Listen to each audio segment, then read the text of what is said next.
AVT Rocks, and my guest today is Tiffany from Green Mountain Ballroom. And what is that? I mean, it sounds so cool. Well, thank you. Right now, it's really just a concept. We're just getting started, just getting launched actually this past week. And essentially, it's a place for the community to get together and learn a new skill set like ballroom dancing. What made you pick ballroom?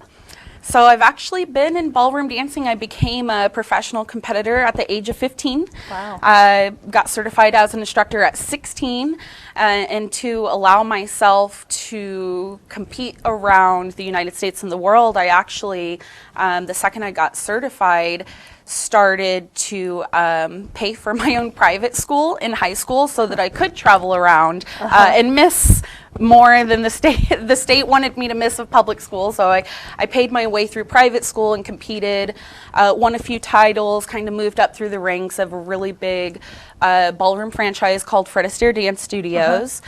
And from there, I think by the time I was 30, I had my first ballroom dance studio in my own territory to develop for the franchise in DFW, Texas.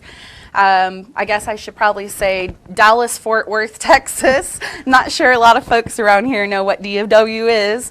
But I do. Yeah, well, that's great. It's a big hub for, a lot of international travels and big travels around the state. Most of us have passed through it at some point. Yeah, it's not the best airport, but they have been doing some renovations, so it's a little bit better. It's just it's too big,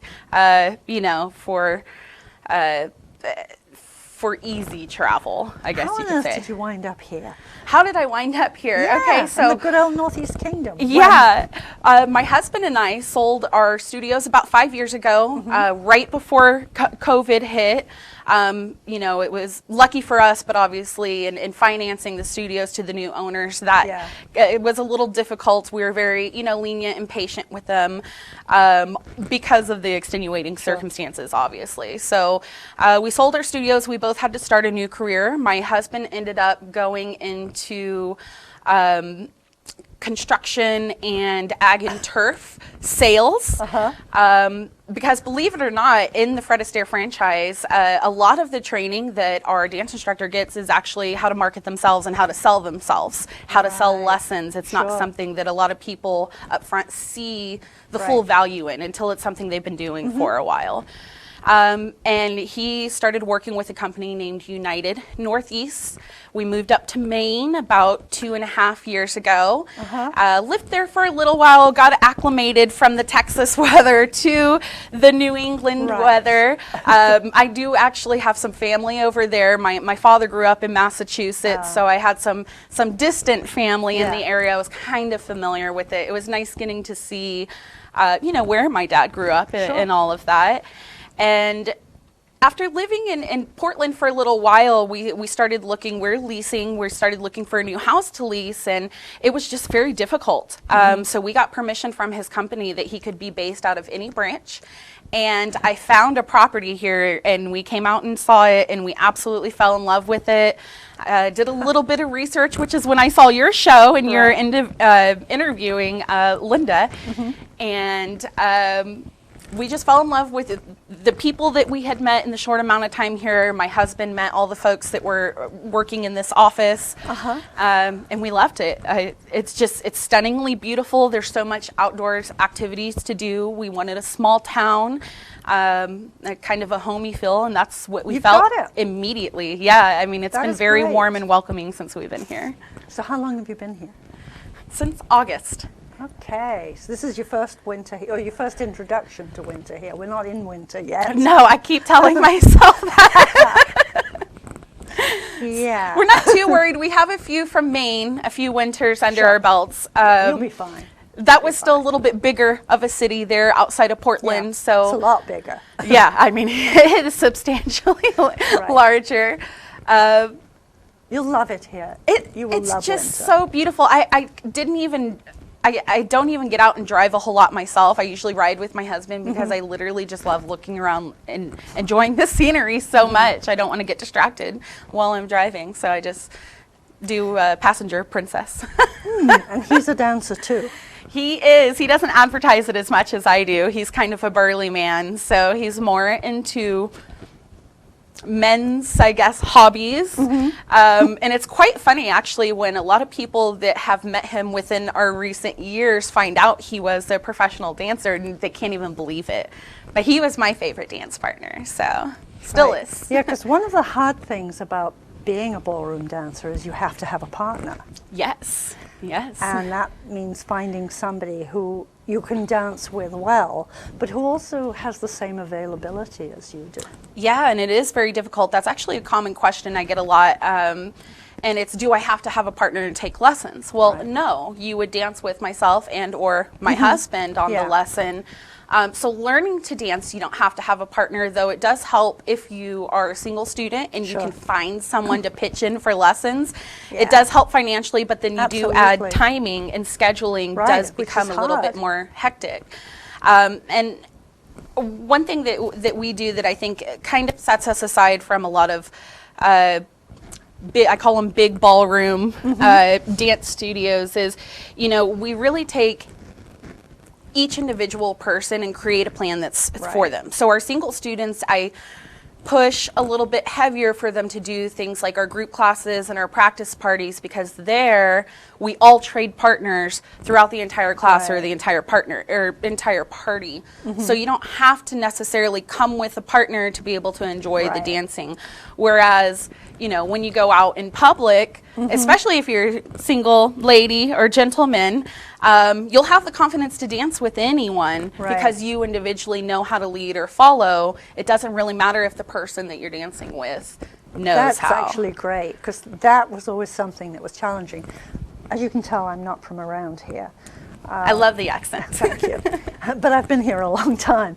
When I was a kid, dancing was included in our school curriculum. I mean, it was just normalized.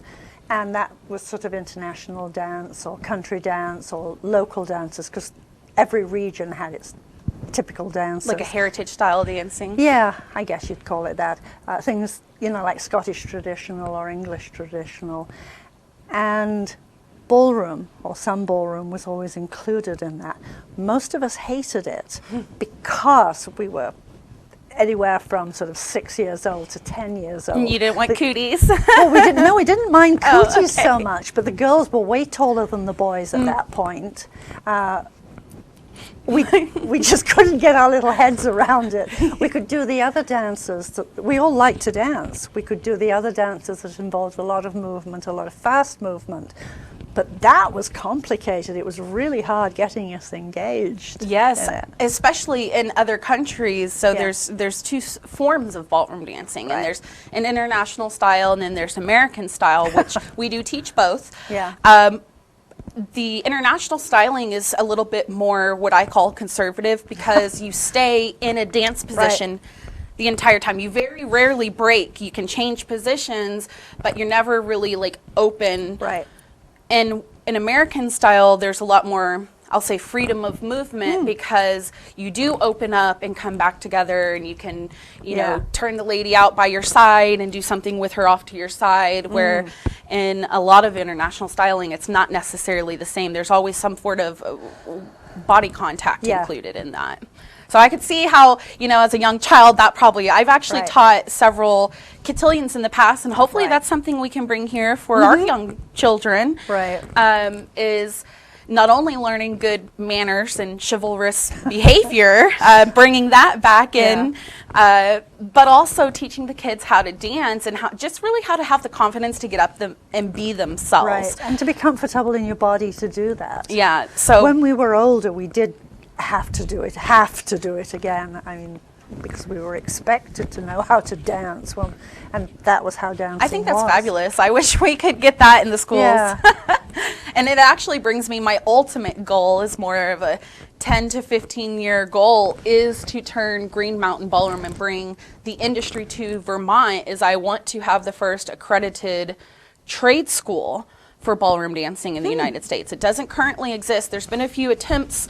The accreditation obviously is a very long process. Sure. There's a lot of money and grants and everything Yeah. that has to go into putting something together like that. But I think it could be a great economical boost for not only whatever town and state that a Right. school like that is in, Yeah. but it would also help all the individual schools, mom and pop schools, franchises. Every number one struggle of any business that I've ever consulted has always been finding good employees that enjoy doing what they're doing and are knowledgeable about what they're doing.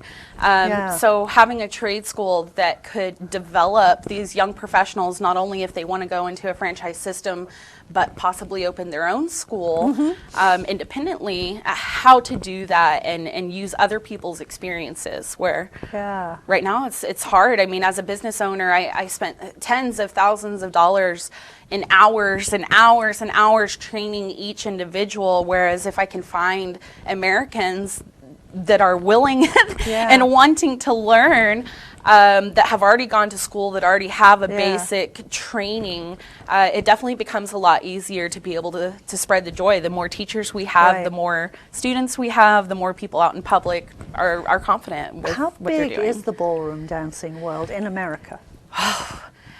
I mean, it is kind of hard to categorize. I haven't looked at the demographics in a while, but the dance industry itself is a multi-billion dollar. Yeah. Is maybe I think last time I looked, it was like $4.7 billion industry. I would say ballroom, just Fred Astaire alone, they last I saw had 80 studios. Each one did 500,000 to 1.5 million a year. So multi-million, Yeah. maybe billion-dollar market. I'm not sure. That's a great question, though. It is bigger than what most people think. Right.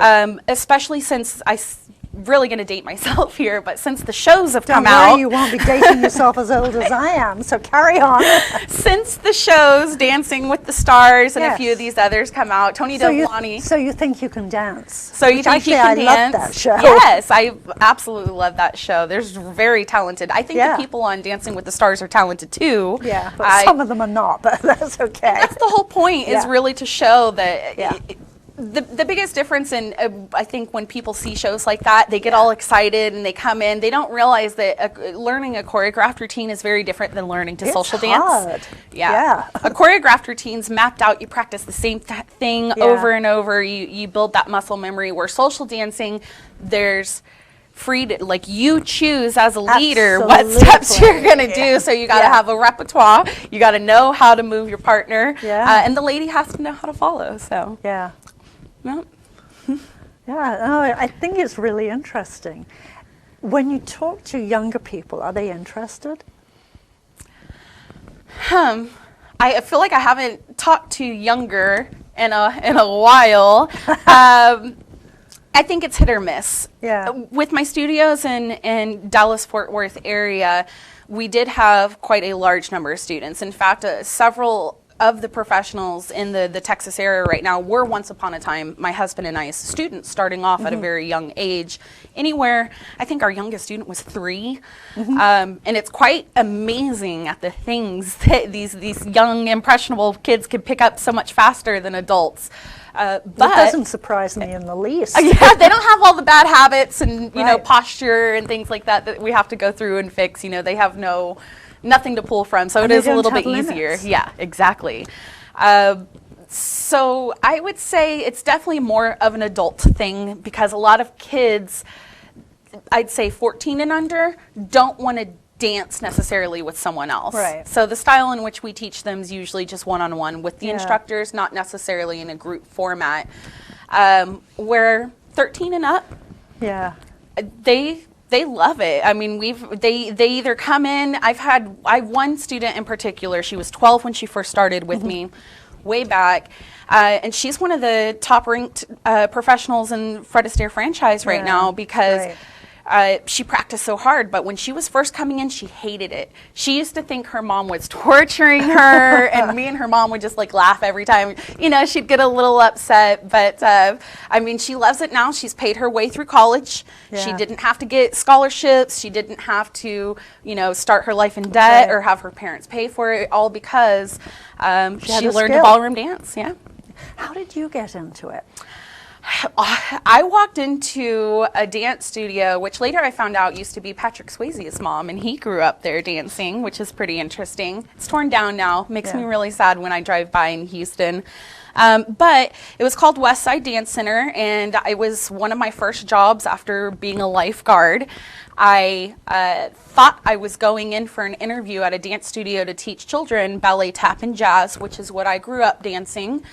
And I walk in, and at the time I didn't know the people that were flying and dancing around the floor. I had no idea. I'd never seen, you know, Dancing with the Stars hadn't come out yet. It actually came out like the next year or so. You hadn't grown up with slow. I had never. I had two-stepped. You know, we're in Texas, so I've done line dancing. I grew up going to like dance halls and two-stepping and waltz and polka. But I had never seen such a thing, and they were all dressed up in their, you know, their practice wear and their big skirts and beautiful floats, and they're just gliding around the floor. And the guy was like, "Well, listen, I'll teach you to ballroom dance for free as long as you promise you'll teach here for a year after that." And I was like, "Yes, sign me up! I'm learning to dance for free. Like that's such an honor and privilege." At that time, I was 14 years old. I trained for about a year. I knew I still did continue lifeguarding as well. At that time, I was really big into swimming, so it just worked out well for me to do that. And then I became a 16. Yep, I started competing at 15 and became a certified professional at 16. Yeah, you flew through it. Yeah, so that's what made it so difficult. You know, 5 years ago when we sold our studio, at the thought of changing careers. I knew that franchise system wasn't the right fit for my husband and I anymore. But I always knew I would come back to ballroom. So I'm really excited that we've been able to land here and decide, well, this is where we're going to plant roots. This is where we're hopefully going to start a family. We've moved our entire lives being in the ballroom industry. It felt like every year we were moving. And I think when we counted, it was about 18 times in the 16 years we've been together. So we're really excited. We signed a really long-term lease here. You know, we've been wanting to get out in the community and join it more because we've never really had that in the past. Roots down, roots. Yes, roots. We want to start a family here. We want to be here for a while. We want to you know, improve the community and bring it together as much as we possibly can. And being from the outside, I know not everyone might not be too happy about it, but I feel like it's a outside perspective on things that we can bring into the community that may have not been tried before. I think inside and outside have things to learn from each other. I completely agree. Yeah. So what age were you when you started dancing? I don't remember. My mom had put me in ballroom at a very young, in ballet at a very young age. I mean, I was in daycare still, and I remember the daycare bus would take me to my classes and then take me back to daycare waiting for my parents. But I grew up an athlete, and I actually think what helped me more in my later years of ballroom dancing was actually studying karate. I studied karate for 16 years. My dad was an instructor at the karate place we went to, but that's what made me flexible. That's what made me a great tumbler when I was in cheerleading in high school. All my flexibility, I think my stamina, everything I contribute not to necessarily being a dancer my whole life, but being an athlete. And dancers are athletes. Yes. It's amazing. Absolutely. I mean, I just was in the best shape of my life when I was competing and teaching simultaneously. And sitting at a desk for 5 years now. I can't wait to get out there and start burning some of this desk weight off. But you know what? Newport can come out and get fit with me and take lessons with me. Dance is such a great way to get fit. It's low cardio, but still very strong endurance. It's great for mobility. It's great for eye-hand coordination. Right. There's so many health benefits that come along with it that at a young age you don't really appreciate. But as you start aging and you have, reoccurring Tell me about it. joint pains and, posture sets in, especially when you are sitting at a computer, all day long. It's devastating to your body. So you have an event planned. I do have an event planned. When is that and what is it? So, so private lessons have officially start tomorrow. Those are all by appointment. We will be having regularly scheduled group classes starting in the new year. But this year I had so many people say, man, I really want to do it, but I'm not ready for private lessons yet. So we planned a dance clinic, and it's called Brunch and Beginners Ballroom. And it'll be on December 30th from 9 to 1 at the Elks Lodge. Right. And it's essentially going to be an introduction to all the most popular dances. There's going to be a little brunch beforehand, and then bottomless mimosas to give everyone liquid courage to get up and try new things. Cool. So what kind of dances are you going to be teaching there? That's a great question. Are we all starting off with tango?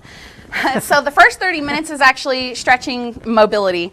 I want to, ingrain into everyone that they should get warmed up and stretched out every day. I could be better at it myself, especially now. Then we'll go into, a lot of dances are interrelated. So for instance, if you take a dance like foxtrot, it's very easy to teach some of the basic steps and then convert it to a dance like two-step, because two-step was actually created, the American version, I guess the country version of foxtrot. I never thought of that. That's fascinating. Yeah, and I've learned a lot about the history of all these dances. I'll put it up on the website for anyone who's interested. I bet a lot of people here know how to two-step. I hope so too. The thought of foxtrot would probably currently make the hair stand on end. And there's actually so many different forms of two-step too. So what I teach is a progressive two-step. I also teach a nightclub two-step, and the biggest difference is a nightclub is very tight, very compact. You don't travel around the floor as you much. You don't kick each other. Yeah. Right. Where a progressive two-step is the one where, when you go out to the dance floor, you just see people flying around doing whip turns and things like that. That would be a progressive Texas two-step. And we do teach both of those, but getting back to this event, what I did was I chose 8 of the most popular dances, and since they're interrelated with each other, each session they'll learn both. So for instance, one session I'm teaching a hustle and a push-pull. It's essentially the same dance. There's a little bit of different timing. There's a little bit of a difference in the musicality. So we cover how to listen to music and how to start recognizing what dance could I do to this. My favorite thing about teaching this dance is actually not only is it a great kind of segue into moving together, but it's really dances you can do if you don't know what to get up and dance. So you can always, for the most part, get up and kind of fake it with a push-pull or a hustle. But we'll be going into not only an introduction to those dances, foxtrot and two-step, we'll be doing waltz and rumba. Those dances are very, very similar. The steps are the same, but the styling and the music is different. But all the foot patterns in the beginning are very, very similar. And then we'll be introducing the last session, will be tango and cha-cha. So those don't interrelate, no, they don't. but they're very popular and people always request those. Actually, so far, I think cha-cha has been one of the most requested for group classes so far out of the folks I've talked to. So that caught me off guard. I was thinking for sure swing and two-step would probably be the most popular, but apparently a lot of people here in their past have had some sort of exposure to ballroom dancing, and they just haven't been able to do it in so long. They're wanting to get their practice in. So and they found cha-cha most fun. Yeah. There was recently somebody at the municipal building who did a quick class on tango. Ooh. And I know a few people went to that, so. Yeah, we've got a few people signed up so far. I just I technically finalized everything this morning with carryover at the Elks Club, but I think we've got about 6 signups so far, and after only a few days of advertising, I think that's pretty good. I hope to get around 20 people for our first one. Yeah. At the end of this interview, on the screen, it will have contact information for Fabulous. you, so that people know how to reach you. And if they're not ready for a group event, although the mimosas should be a good pull. I thought that would be the mimosas. They can start with get a little bit some of courage. kind of individual lesson. Yeah, I think mimosas are a great idea. It's one of my favorites. It's always been a favorite throughout the years. Even the guys enjoy it because they bring their girls out and they're having the time of their lives. And just watching the husband's face. Yeah. And at first, in the beginning, you can tell they're kind of nervous. Most of them don't want to be there. They're there for their partners. By the end of the class, they're usually all the ones having the most fun because they're able to relax. Their wife is having a great time. They're learning something new together, girlfriend or partner, whoever. Yeah. So we're very excited about this. And this is something that I hope to do monthly. So this is the first of hopefully several that we'll be going through, and hopefully each month it grows and grows. That's great. And in the summer, of course, there's opportunities outdoors.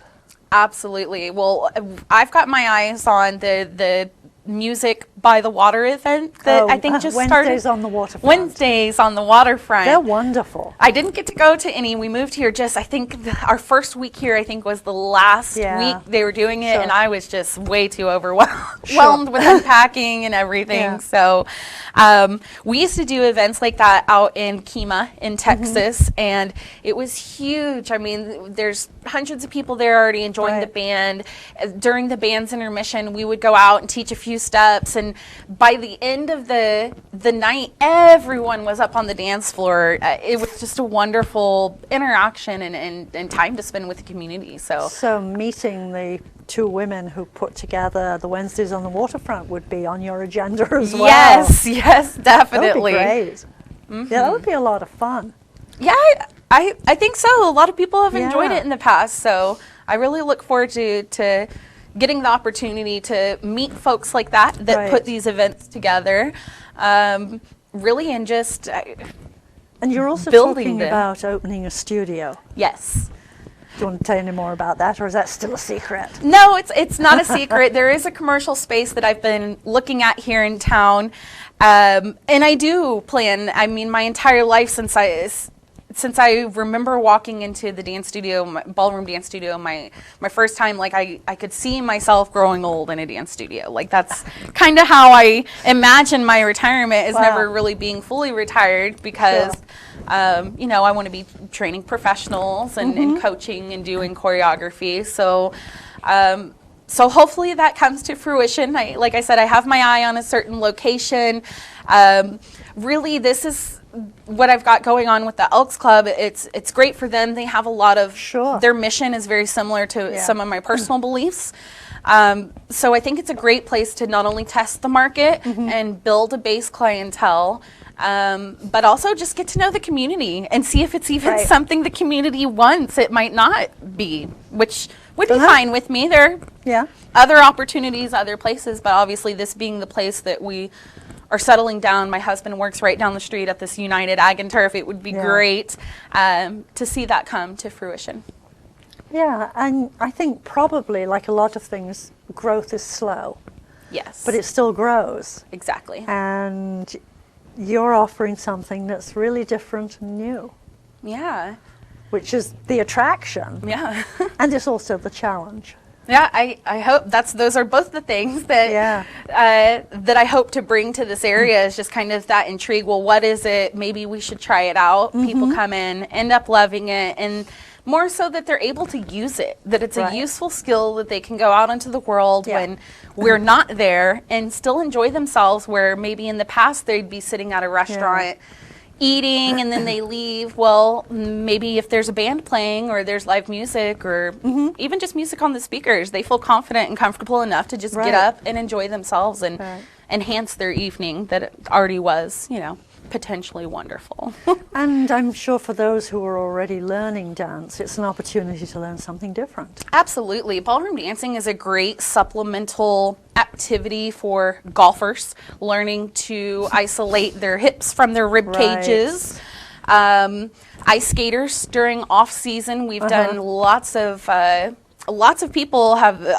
skaters have sought us out for ballroom dancing specifically because the partnership and the Certainly connection. ice dance, right. Even the movement in a very advanced ballroom level, the movement across the floor is very similar to ice skating. Yeah. So that becomes great for them. And then skier. I mean, there's so many outdoor sports here. Right. This is something I think that's great for year round because I don't know anything else like it where you can learn something new indoors, have it be a good, decent workout, and be able to do it year round. Right. You know? You're right. I can't, if someone can think of something, let me know. But there's not very many things that exist like that in this world, especially in Vermont, I've found. So. Right. And the skills are transferable. That's the interesting in so piece. many different ways. I think, once you get into really the movements behind just the step patterns, the skills are transferable in so many different ways. Even, I mean, guys working in construction, a lot of them have severe knee, hip, neck, back issues, and it's because they're disproportionately holding their weight or they're not in line. And something like ballroom dancing that teaches, it sounds so easy, posture, but having posture and bringing that into your everyday activity can change your life. I mean, it's amazing how something so small can transfer so easily into other areas. Right. Well, on that note, we're about out of time. Thank you so much for coming in. Yes, thank you. And I'll be really interested in seeing how this evolves, and it will evolve. Yes, Pam, we'll definitely stay in touch. Thank you so much, Newport, for your time, and thanks for having me.